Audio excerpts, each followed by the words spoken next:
Maybe you could give a spare copy to Alan Crabbe. He's a young man who would probably appreciate a Blazer Dancer pinup calendar. I think you guys should give me one. See? Well, now I know what I'm getting AC for Christmas. That's the Blazer, one of the Blazer fans in your life right there. AC, welcome. We appreciate it. We were asking Coach Stotts about this earlier today. How did it feel, the visit to Dornbecker Children's Hospital, to get out and visit with some kids that I'm sure appreciated seeing all you guys? Oh, it was great, man. You know, just to go in there and, you know, brighten up somebody's day. It really is. You know, it really makes you put everything into perspective. You know, just life. It's just crazy, you know, to see what the little kids have to go through. And, of course, you don't want to see that upon somebody. But, you know, just to go in there and make their day, that really is, you know, it really touches you. And, you know, I'm really looking forward to many events going back to the hospital in the future. When you first got to Portland, obviously you knew that there would be an obligation, just like any other NBA team, to be involved in the community. Have you been shocked at all with how involved this Trailblazers team and this organization is involved with this city?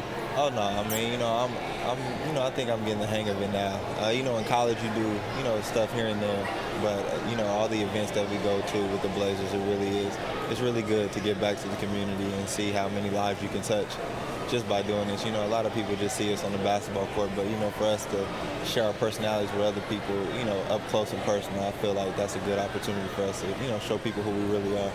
Speaking of getting the hang of things, it was interesting last year in your rookie season. You didn't play as much as you probably would have liked, yet Terry Stotts would always tell us about how great you looked in practice, how much you would grasp things very quickly, and he said, I'm telling you, this guy's going to be a player. And this season, you've had an opportunity. When Nick got hurt, you stepped in, got some meaningful time, but even when he came back, you still were able to get some time. Now you've had a string of appearances where you know every night you're going to play. Just talk about the difference in comfort you have now coming to the arena every night, knowing that you're going to get some playing time. Well, you know, it definitely is a good feeling. You know, just when that opportunity came for me, I just told myself, you know, many opportunities like this don't come. And, you know, this is my one shot, and, you know, I have to take advantage of it. And I feel like, you know, just going out there, you know, just playing my role, not doing too much, you know, just doing what the team is asking me to do. I feel like everything has worked out for me so far. You know, I feel the more that I'm playing, you know, with the coaches playing me more and more, you know, I feel like I'm gaining their trust, so it gives me confidence to go out there and play harder, you know, just making sure I'm out there giving them all on the defensive end, you know, offense. That would come. We have a great offense, you know, everybody can get shots out of us, so, you know, just playing my role, not doing too much so that I can just stay on the floor. You know, when I was watching you last night, and we talked about this a little bit on the air, AC, watching you out there play, I began to see flashes of a guy that I came into the NBA with, and I'm thinking to myself, who was it? Doug Christie. Of all the guys that I've played with and against in the NBA, Doug Christie is the guy who you remind me the most of. You've got a solid jump shot. You can play multiple positions, but more importantly, your understanding of not just when to play defense, but how to play defense and how to execute on the defensive side of the basketball really stands out to me. Where do you feel like that's come from? I think it's just effort. You know, didn't really have to just play it too much in college because, you know, scored a lot. But here in the NBA, we've already got guys on the team that's established. You know, our offense is already set. We know who we need to get the ball to. And so I just say, you know, showcase something else that a lot of people don't know that you can do. So, you know, every time I step onto the court, I feel like that's where my minutes are going to come from, is me being in the right positions, making the right rotations, you know, just being there in the right spot at the right time. I feel like it's going to help me, you know, stay on the floor. Offense, you know, open shots, I can knock those down any day. So I feel like I'm not worried too much about my offense, but I am, you know, really focused on the defensive side. We asked Coach Stotts his reaction to this, and maybe you can tell us how the players felt. It seemed like to a man last night when everybody realized in the locker room in the postgame that Robin was probably hurt and was going to be out for a while, and you find out today that it's going to probably be 6 to 7 weeks at minimum. This is a guy that I'm not even sure everybody realizes how valuable he is to you guys, far more than any stat sheet would ever say. Right, definitely. You know, Rolo, you know, he's not going to, you know, excite you on the offensive end with points or anything, but he does all the little things that a team needs. You know, he's going to go out there, like you said, I mean, he's tough for us. He gets offensive rebounds. He does the things that a lot of other players won't do. And, you know, Robin is a big key to this team. And, you know, just seeing him go out, you didn't think it was anything serious because you never see Rolo hurt. So, you know, we just saw that his hand was hurting. We were like, oh, you know, he's probably jammed a finger or two. But, you know, just to hear the news after the game, it sucks. But, I mean, we have a good group core of guys. You know, the guys, you know, in his position are going to be able and have a chance to step up. So I'm pretty sure everybody's ready for this opportunity. AC, talk to me about your experience, man, in the NBA. You know, your second year in the league, and obviously first year is a lot of growing pains. You're more comfortable now, but I like to ask this question to players. How much fun are you having as an NBA player? Oh, it's great, man. It's a dream come true. You know, you always think about it as a young kid, always watching these guys play in the NBA. It's like, man, I want to aspire to be that one day. And if, you know, for me to be actually living my dream out right now, it really is. It's a blessing. But I'm having the time of my life, man. I really am. You know, being on a team, a playoff team, you know, it's great. Winning games in and out, you know, every night. You got guys on the team that you get along with. Everybody gets along with each other, which makes it a lot easier. It made my transition from college to the NBA a lot easier. You know, we have a great group of guys, and, you know, they all make it easy to play and have fun with each other. When you guys beat the Spurs last night, Boris Diaw in the San Antonio locker room was asked about the Blazers. Are they a championship caliber team? And he said, absolutely. He said they've been the last few years, and they look like they've taken steps a little bit forward in that respect this season. Do you guys feel in that locker room that you are potentially one of the elite teams in this league? Oh, yeah, definitely. I feel like that's everybody's objective, you know, before the season starts. You know, everybody puts in that hard work so that we can come into the season, you know, a championship contender. And, you know, with the team that we basically have the same team last year. And, you know, we have more depth this year. I feel like, you know, a lot of other guys are stepping up off the bench this year.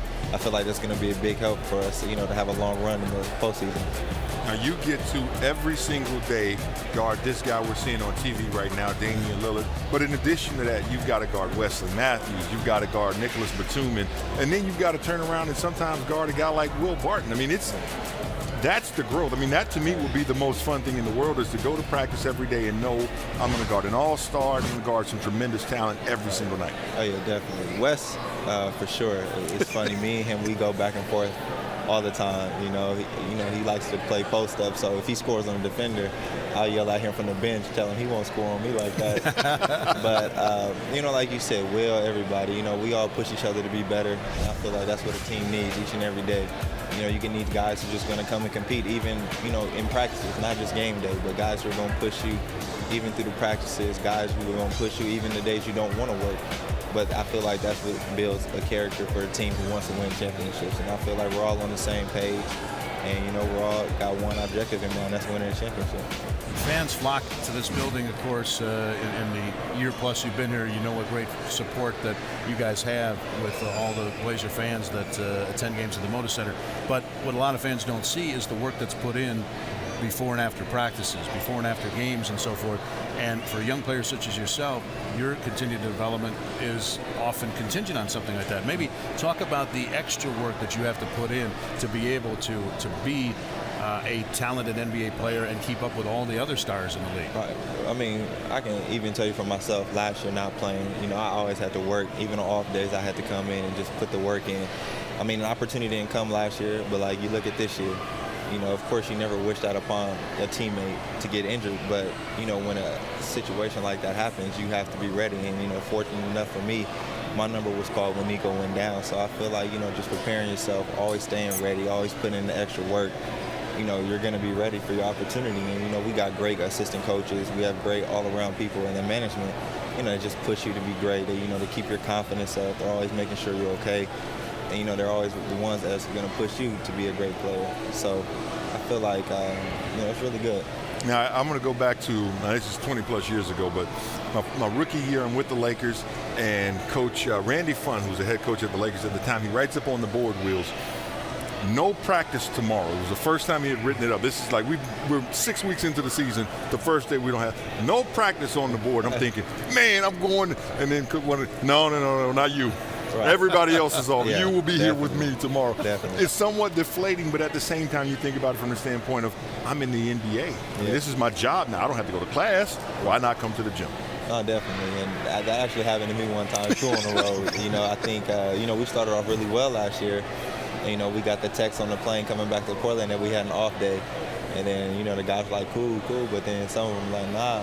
Young guys, you guys are definitely going to be in the gym tomorrow. Exactly. But, I mean, it's good, though. You know, I feel like even for the guys who don't play, you know, you just have to put in the extra work because it just shows management how serious you are about basketball, regardless if you're playing or not. And, you know, you could be out of the NBA quick. And, you know, that's something that I've also learned from the vets last year. Just, you know, your work ethic has to be just as hard as if you're playing. So, you know, there's just some little things that, you know, you just pick up on, you know, being an NBA player. Like you said, it's our job now, so you got to be professional. So we know that you're willing to put in the time to be a better player and continue to evolve in that respect. When you do have some free time, if you do have an off day, what have you discovered about Portland that you like to do? Oh, man, besides the rain, you know, Portland is real laid back. It's real chill. Fits my personality. You know, I can go to the movies on an off day. You know, Portland is known for their restaurants. You know, try new food places. You know, and just a lot of land out here. It's beautiful out here when it's sunny, and you can just drive around to see and explore Portland. It's really nice. So, would you describe yourself as a foodie? I mean, what would be your favorite type of restaurant? You know, I'll go to City Grill a lot. Okay. I think that's the name. Portland City Grill. Great view. Portland Way City up in the Grill. building. Yeah, Yeah. Portland City Grill, El Gaucho. It's pretty good. Oh, man, those aren't even the best food places. You got to go to the food carts, man. Actually, I've been to a food court. I went to this taco place my friend just discovered not too long ago, and it was great. But, you know, Portland, like I said, Portland's nice, and just to explore and get to know new things out here is fun. Well, they're getting to know you, and they're getting to like you a lot. That's for sure. Oh, I appreciate that. AC, thanks for the visit tonight on an off night. Get some rest. We'll see you back here tomorrow. Thanks for having me. Blazers and the Bucks coming up tomorrow, of course, from the Moda Center.